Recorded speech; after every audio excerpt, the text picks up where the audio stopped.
Well, welcome everyone.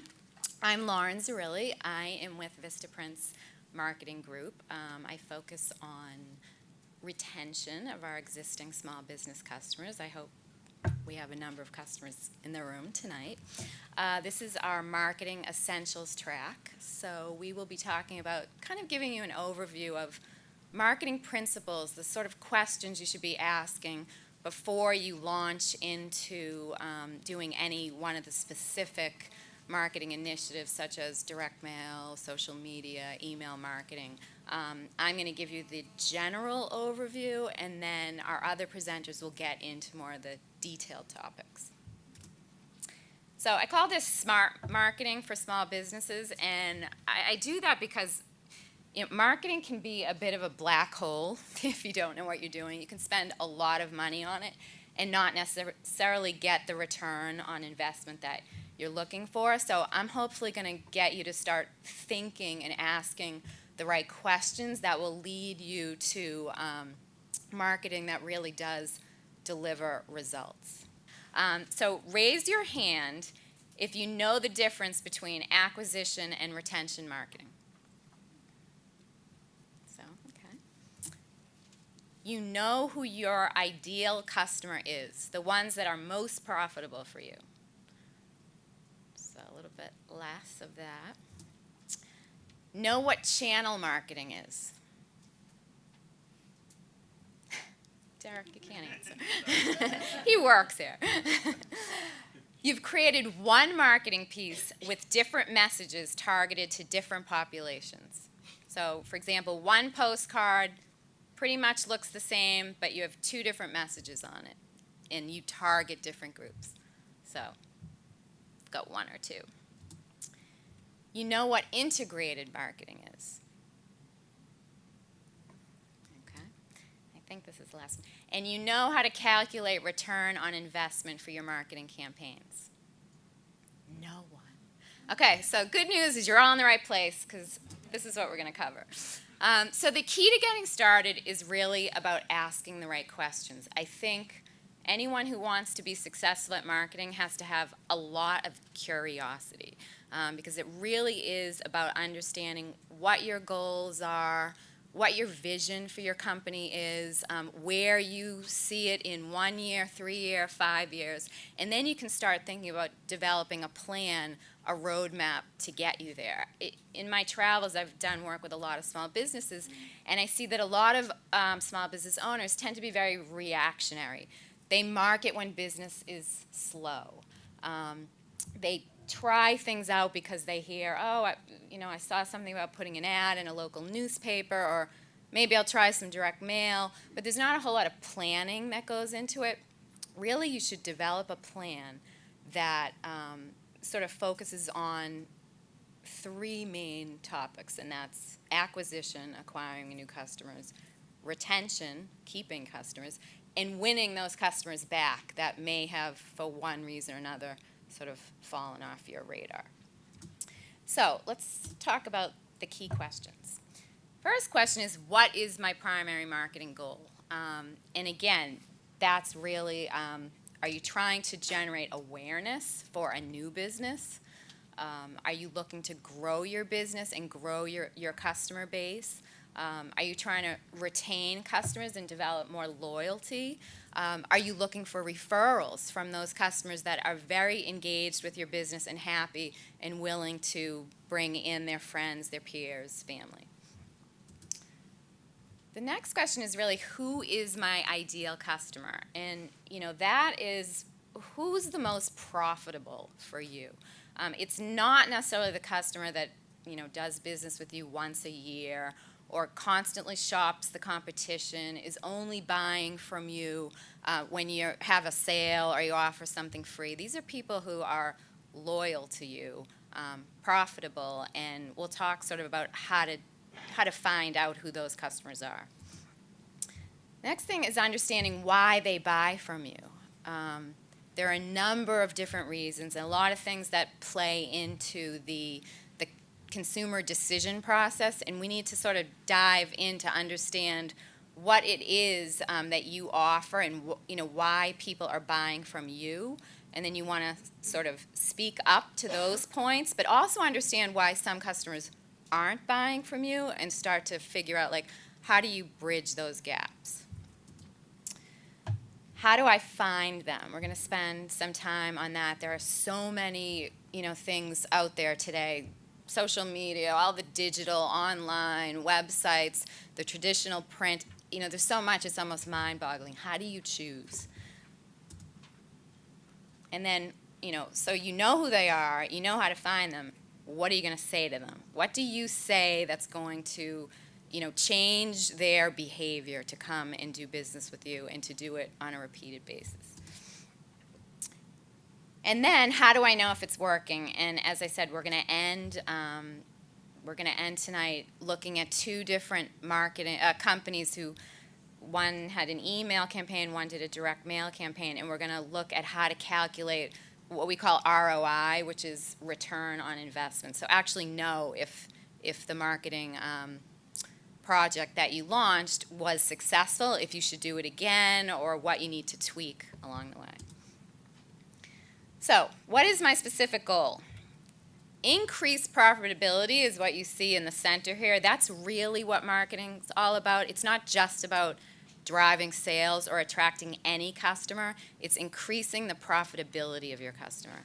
And then there are a number of things that play into this, but as I already mentioned, acquisition is all about acquiring new customers, growing your customer base.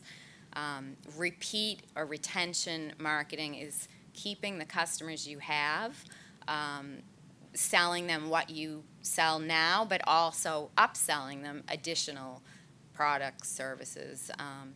And then there is the win back, and we talked about that a little bit.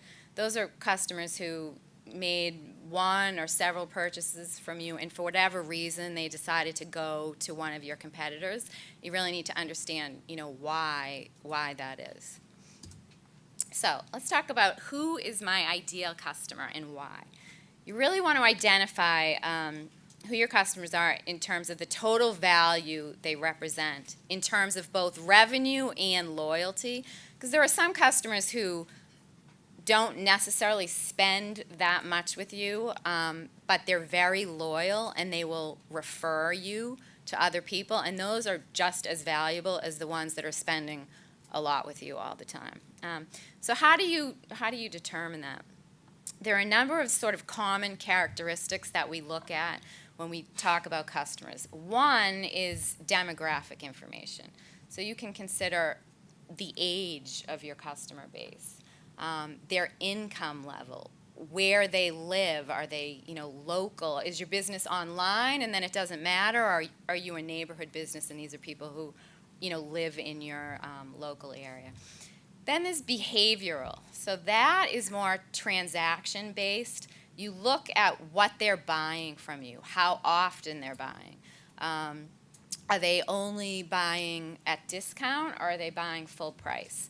These kind of components will help you target your marketing to the people that we identify are the most profitable. And then there's this whole psychographic component, which is really more about their attitude, their value, is it a hobby? Are they green conscious? Like understanding some of those other drivers that may create sort of a target audience for you. And that's, again, once we determine this, we come up with what we call your target market. These are the people that you should be focused on. You can't be everything to all people. You really have to pick the people that you're going to be most successful with. So don't try to just, if you're in the automotive repair industry, not every customer who owns a car is necessarily your best customer. New people who just bought a car probably go to the dealer and their car is under warranty, so they may not be your best customer. So you really have to dig into that. So I have a couple of examples of how you find this information out, and in the back of this I have some resources that they're sort of free resources. So there are a lot of free online surveys right now. So if you have an email list, you can develop a survey, send it out, possibly offer some sort of an incentive for people to complete the survey. And you basically, you're just asking your customers. It's okay to ask what they like, what they don't like, why they're doing business with you, what else they'd like to see you offer. I think a lot of people don't feel comfortable doing that, but whether it's, as I said, an online survey, a comment card that you have at your point of sale, or even in person, just sort of getting ad hoc feedback. I mean, your small business owners, chances are you know your customers personally, and it's okay to engage in conversation about these kind of things. So here's an example of that I found about some consumer research. It was Mike's Express Car Wash. And you can see in the image they launched a free web-based survey with an offer. It was a free car wash for participation. They had 53% of the respondents, now this is what surprised me, said that they would like to receive future communication from the car wash. Pretty surprising, right? You would think, what kind of information could a car wash offer me that I would find interesting? But it resulted in this completely new channel for them. They launched a monthly newsletter where they offered, information about car maintenance and monthly coupons and things like that. And it was very successful. They probably would not have thought of launching a newsletter had they not asked their customers. So, smart marketing tip number 2 is you are not selling a product feature, but rather a product benefit. When Volvo, for example, does their marketing and they sell a car, they don't really sell 4 tires, a metal frame. They sell safety. If I were to, talk about selling you this pen, for example, I'm really not going to talk about the ink and the plastic casing. It's more, what does this pen do for you? So if I were trying to create sort of an emotional connection, I would talk about, the next sale you're going to ink with this pen, or that note you're going to write to your sweetie on Valentine's Day. I mean, so you're really selling a solution. You're not selling a product. Why do your customers buy from me? This is what we call the consumer decision process. And as you see, people, pretty much in any sales process, people move through the process in the same way. So the first component is awareness. This is where people are sort of out there and they're bombarded with, messages, and they're just kind of cataloging them all. Like, when I need help, you want your customers to know that you're out there, right? So it's generating awareness. Then they move into the consideration phase. It's, what can you do for me? From there, it's they're in consideration. Maybe they've walked in your door, okay? They're like starting to browse. What's different about you is the next piece. It's the interest piece. And this is where you want to start, maybe they've called you or they've asked for information. That's where you have to start differentiating yourself from the competition. And then they move into the preference phase. Are you the best choice for me? So you need to sort of be at each point in this process. Finally, when they go into purchase, they want to know, how much does it cost? What are you selling me? How long is it going to take? When? Again, you've got to make sure that you have a message at each point in that process, because everybody follows the same process. So what is sort of the 5 key components that you need to consider in this process? The first one is product. What are the customers really buying from you? Are you selling a quality product? How does it compare with your competition? Which products are your most profitable products to promote? Some products are just products that get people in the door, but they're not necessarily the ones that make you the most money. how are they packaged and delivered? Are you delivering quality at every point in the process? Not just the product, but the packaging. The second piece is price. So does the price that you're offering make sense to your target? Do they understand the value of what you're offering? And everybody sort of has a different equation of value. It's a combination of quality and price equals value, and everybody sort of has a different opinion of what that is. But what you need to do is to be sure that whatever you're saying your value is actually matches your target audience. Do you simply slash prices when business lags? Are there unique ways you can approach pricing? You really need to make sure that your pricing makes sense for your business. The third is people. So, how do customers react to your product, your price, your quality? We've talked about this. Who are your most profitable customers? And what are the attributes that define them as a group? And again, that's your target, your targeting. And do you deliver on customer satisfaction and guarantee, which is a very important component of retention and win back. Making sure that even in the cases that you're not fulfilling their expectations, that you're willing to, make it right.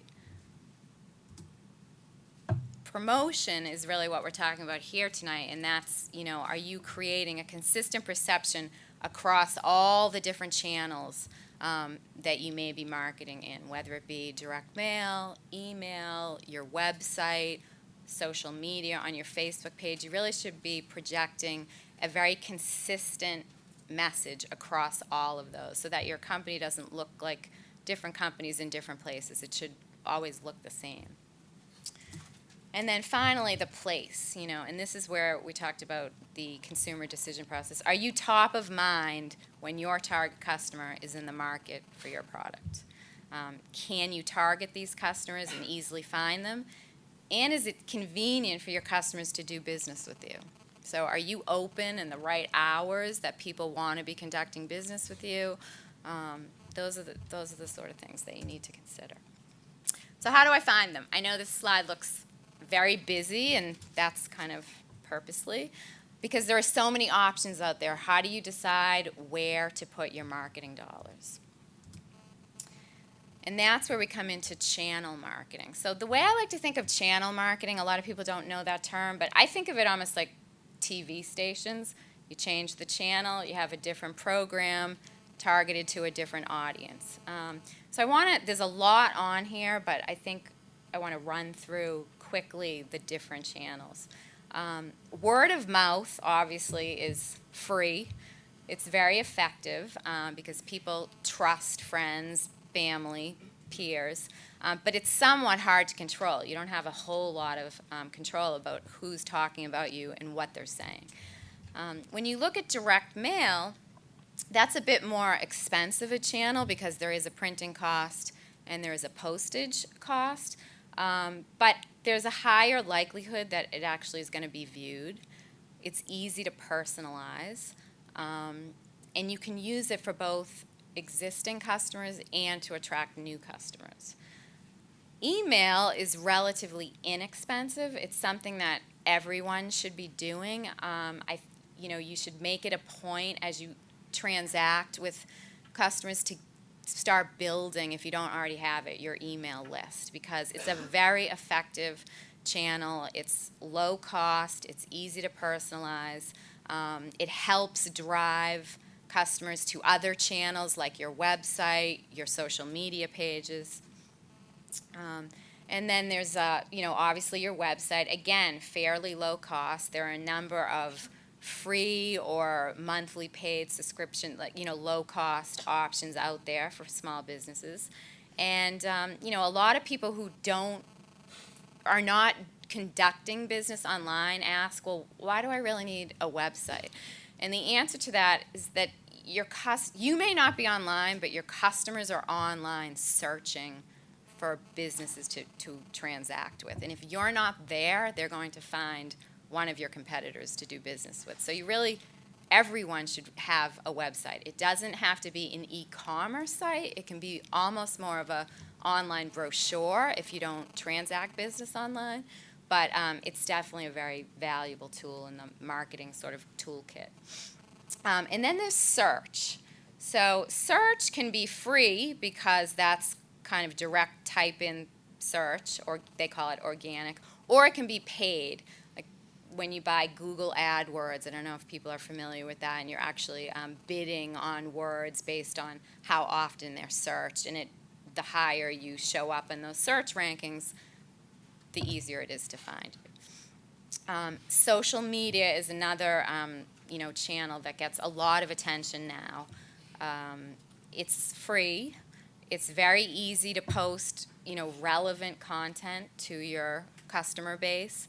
It can be very effective in reaching large numbers.